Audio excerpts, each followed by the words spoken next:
Mordor will be mine. Behold my monuments of light. My power and grace will wash over this land.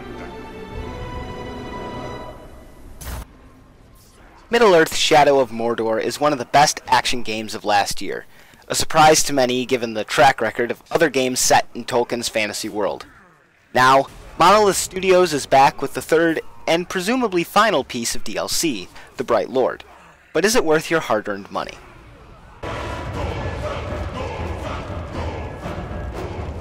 Stupid thief! You stole from the Dark Lord! Your confusion Orcs! You're a monster!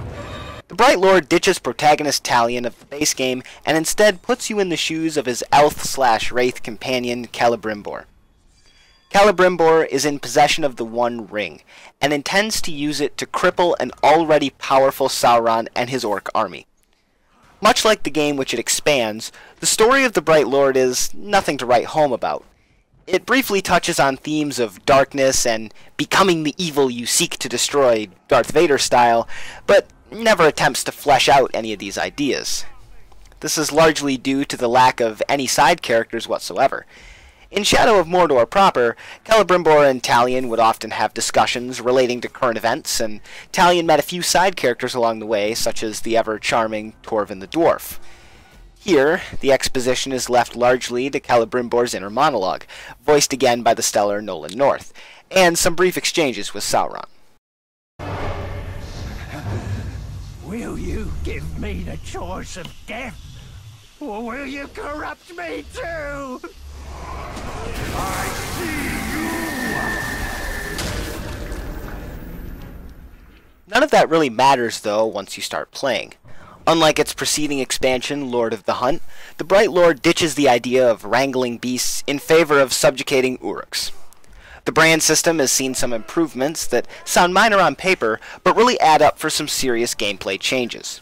Like Talion, Celebrimbor can wield a sword, bow, and dagger for combat, ranged, and stealth kills respectively.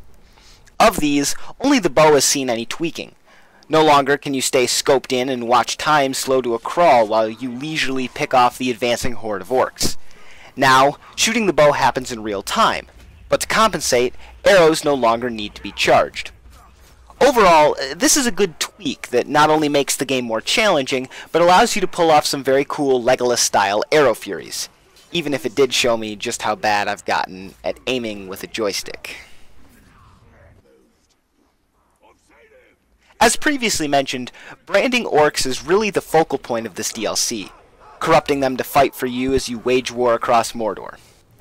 While the original game promised me the ability to build an orc army, I never really felt like I had.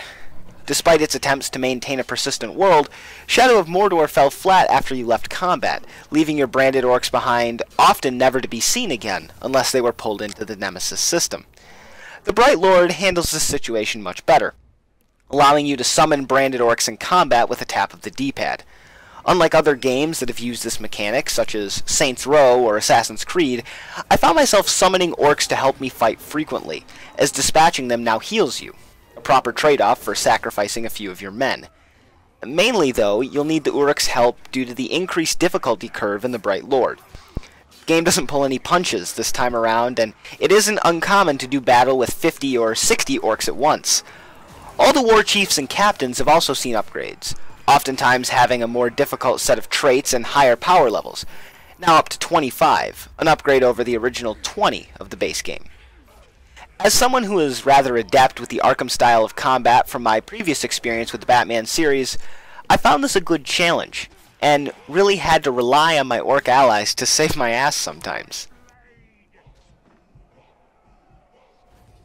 Obtaining orcish followers has also been made easier due to Celebrimbor's expanded moveset.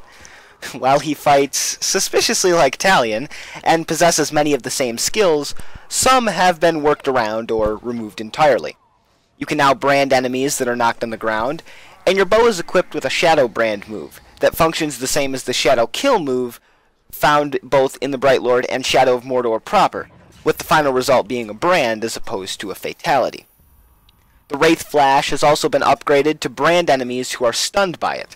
The higher combo, the more enemies it snags. This is a fun skill to use and is almost essential for some of the missions. None of these skills are unlocked by skill points this time around. Instead, they're just handed to you from the outset.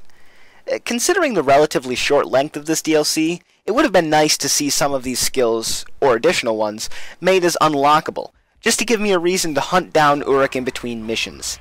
But giving them all to you out of the gate does throw you right into the action with new tools, which is something I appreciate.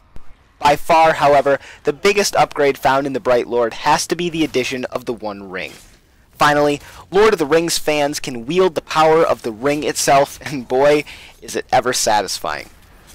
After the ring has been charged by branding a handful of orcs, it can be activated, slowing down time and making you invisible to enemies. From here, you can unleash an unlimited stream of executions, arrows, and general mayhem upon your foes. Combine this with the ridiculous number of enemy and friendly orcs on screen, and you have a tool that would have been easily overpowered in the base game, but fits in well among the more crowded plains of Udun this time around. You'll get to use all these new tools in a set of 10 missions, leading up to a final confrontation with the Dark Lord himself that, I'm happy to say, is the boss fight that the original game deserved, even if it does miss out on the Nemesis fight. The missions themselves are varied and challenging as well, and although they aren't anything new for the open world genre as a whole, mixed in with the solid foundation and clever mechanics of Shadow of Mordor, they work well, and are a breath of fresh air for anyone who has grown stale of the base game, or the disappointing Lord of the Hunt DLC. Among the list of clever mechanics included in the Bright Lord, brought over from Shadow of Mordor, none can forget the Nemesis System, although it's surprisingly less prominent here.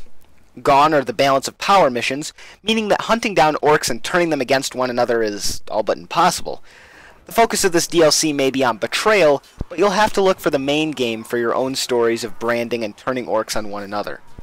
It would have been nice to have seen this system brought back and upgraded, possibly involving the One Ring somehow, especially with the strong theme of betrayal that carries out throughout the rest of the DLC. Bodyguards and war chiefs also cannot be branded and turned on their masters. Ultimately, this makes for more challenging and thrilling encounters, as facing a war chief one-on-one is still pitifully easy, but diminishes some of the charm of the original game. Still, there are some new lines of dialogue to listen to, even though I did get called Ranger once or twice.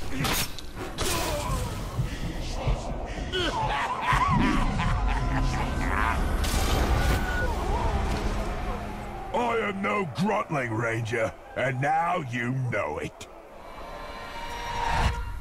In addition to the main story campaign of the Bright Lord, there are also 4 side missions you can partake in to upgrade the duration of ring time, and a handful of war letters to collect, which will give you some insight into this raw orc army. Beyond that, there is also the new Bright Lord skin for the main story, and a new war trial, which allows you to play with the One Ring. A handful of new runes have also been added that you can track down if you desire, but a straight run at the campaign mission should last you around 3 to 4 hours, depending on how good you are at the combat system. As with the base game, Shadow of Mordor runs incredibly well on PC. However, I did notice some serious frame dips from around 70 to 40 in some of the bigger battles, with 50 or 60 orcs on screen. My computer specs are in the description of this video if you're curious. Overall, the Bright Lord is Mordor at its best. It isn't a reinvention of the original game, but more a focused refinement. If you had tired of the base content and found Lord of the Hunt as boring as I did, the Bright Lord might just give you that excuse to return to Mordor, even if your stay is brief. At $10, it isn't a bad value, although the fiscally minded gamer may find it slightly more appealing at a lower price tag. At around $7 or below, it's no-brainer for anyone who liked Shadow of Mordor, but is looking to take just one more swing at the Dark Lord. You have no claim, deceiver! I am the true Lord of the Rings!